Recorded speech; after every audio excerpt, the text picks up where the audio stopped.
Not Madison Keys. She's here.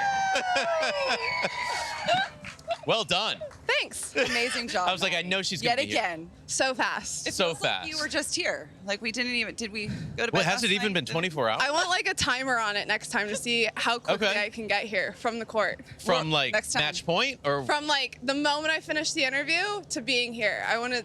Okay. We don't see the interview though, so I don't know that. Anyway, we'll get it done for you. Okay. Anything Maddie wants, we'll get it done. Thank you. Did you get a call from Allie this morning to hype you up? No, but I got the clip. The clip Okay. was on social media, and I was like, I'm just gonna Rewatched it? I'm just gonna rewatch this Maddie. over and over and over That's again. hilarious. And I would not be the one to call her. She'd have to call me. I'm not interfering with their mojo. So that's up to Maddie. But I'm glad you watched that. You saved that. How many times have you listened to that? I don't want to admit that in front of Allie. That's embarrassing. I've listened Hey, to it well, like 5 it's round times already. 2. It's round 2, Yeah. and I'm starting off hot here. Okay. Because you had a really cool stat I saw yesterday. Yeah.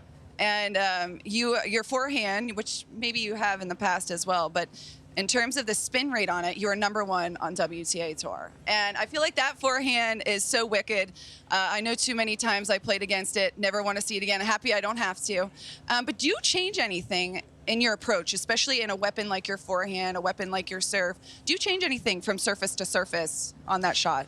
I think on clay, I naturally just add a little bit more shape. I think just because I have a little bit more time, and I actually really like sliding into my forehand, and I feel like doing that, I kind of get a little bit of a better load, and it just naturally has a little bit of more shape.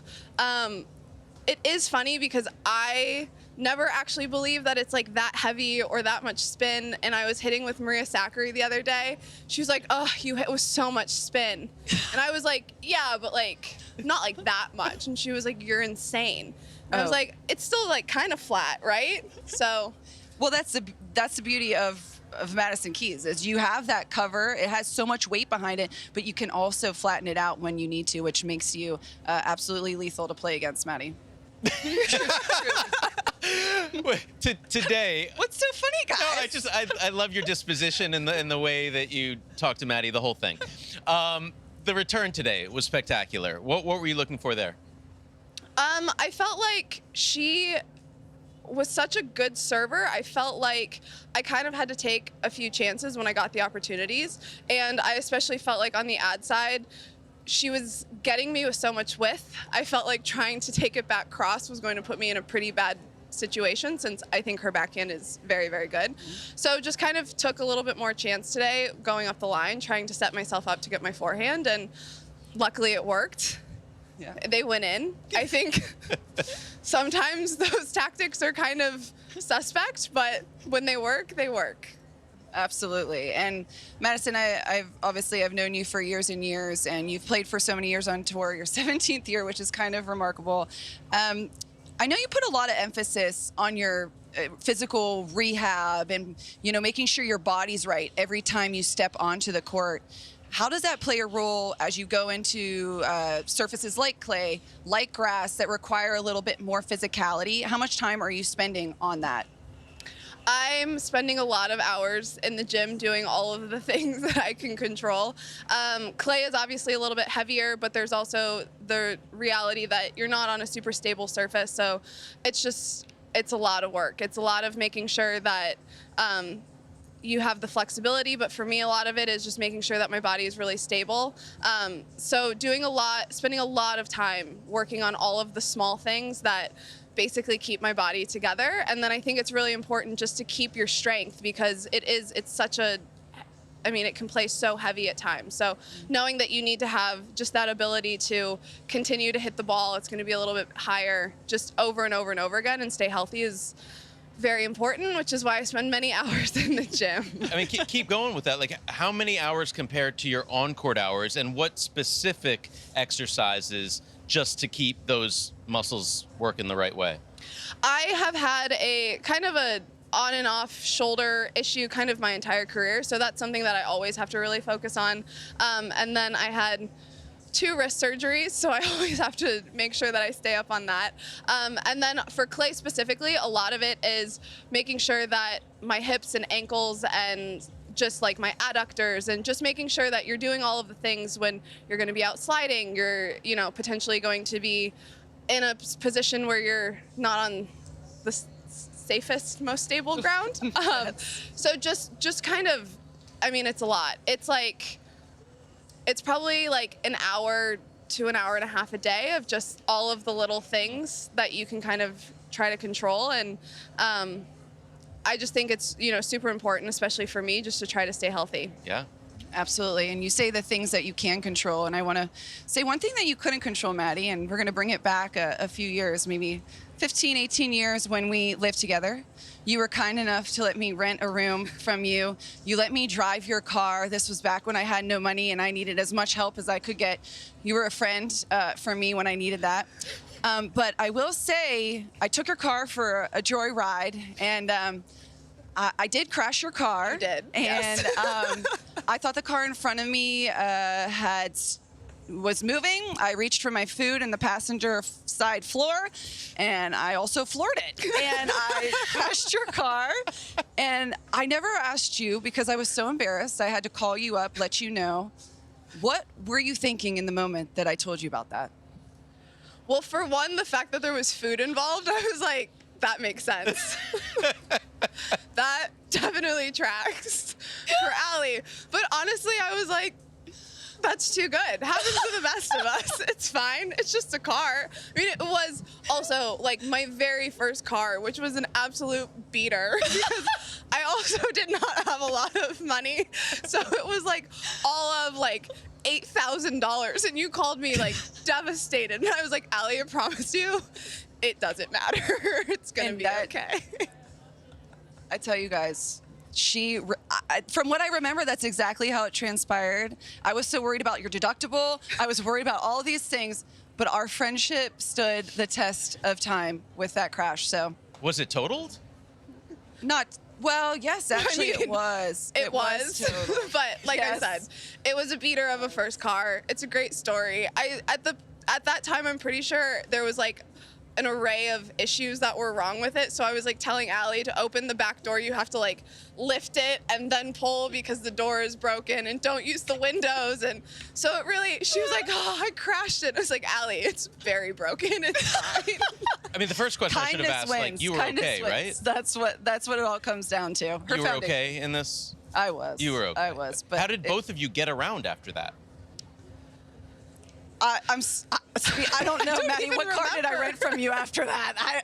I can't remember. Maddie was my girl to keep me housed and able to get to practice. I'm not really sure what. Wait, how many happened after people? that. Because I know Frances lived with you for a while. Apparently, Allie. How many people have lived at the Keys residence? Well, Francis just lived in the same apartment building. Okay. It just felt like he lived with me because he's Francis. So I would get FaceTimes and it would just be pointing towards the washing machine and being like, which buttons do I push? And I need to go to practice, because at the time he didn't drive, so it was like, I need to go to practice. He would show up late. I would leave without him. He had to go to the grocery store. I'd be like, you have cereal but no milk. So she didn't saved us all, the mom actually to live everyone. with me. Okay. But Allie did. But Allie did, yeah. I did, and they were some of my favorite memories, and they were the best part of my USTA days. Were the moments that I got to be with Maddie. So, very true. As the bird passes through. We saw Coco Gauff wearing a hat during Miami, and I know you're the hat girl on tour. I mean, like you rock the hat. It's not a visor. It's not a headband. Did you take some extra pride in seeing Coco with the hat there? I didn't. I don't feel like I've influenced Coco to do anything in life, so I didn't. I don't think that one was any of my doing. I do have to say, though, there are some of the younger girls at USTA. After I won Australian Open last year, a lot of them started rocking the hat because of me, and I was like, I influenced Gen Z. So Wow, that was a huge that win. is really. I did take a lot of pride in that. That is so special. Actually, on that same note, you're training in Florida, obviously in Orlando at USTA. Who are the juniors that you're hitting with? Are there any players that you're consistently hitting with? Is Eva Jovic, obviously she's based there. Is that someone that you're practicing with? Eva is someone that I hit with all of the time. The Penakova sisters are also there, and they're great up-and-coming American tennis players. And I get to hit with a lot of the boys, which is great. there's honestly too many of the boys to name, but it's been really fun to have such great young Americans to kind of train with, and it's always nice. I get to see Ben all the time, and Jenny comes in and out, and just having people around, I think, it makes it such a great training facility, and it's always such good energy to have people around you who are also working really hard, and it just makes the job a lot easier. Have you let anyone else drive your car since Allie wrecked that beater back in the day? I thought we've moved on from that. I'm pretty sure someone at some point has probably stayed at my house, driven my car, whatever, but only Allie crashed my car. It's the one thing I can claim. That's so embarrassing, but I'll tell you what, never again. Well, Never again. I don't know if you'll have a chance again. Exactly, never again. You've had some of these young players on the podcast. I mean, Eva was on it. Alex Iala was on it. Who would you like to talk to next? I mean, because I feel like now the podcast is so big that people want to be on it, but who do you want to pick to speak to? Honestly, I have kind of a list of people that I would love to have on it. I love having some of the younger Americans. Obviously, Alex was phenomenal. It was so fun to have her on the podcast. I don't actually really get to decide who's on the podcast. Jess is usually more in charge of like who the guests are. Okay. We've kind of delegated that job to her, but I think it would also be really fun to kind of branch out of other players. And I know we've talked about trying to get Hannah Berner on the podcast, which would be super She would love fun. that. She's the biggest tennis fan on the planet. I know. So I think that would be Chump. super fun. Hannah, so, they want you. yeah, Hannah, please call us. We're ready. But it's been so fun, and I think fans have really enjoyed just kind of getting to see not only our personalities, but being able to have some of these younger girls come on and just show their personalities. It's been so amazing. So many fans are just, they love listening to it. They like yell random things at us all the time from things that we've said on the podcast. So it's been really fun just to see how well it's been received. What did you learn about Alex that you didn't know before?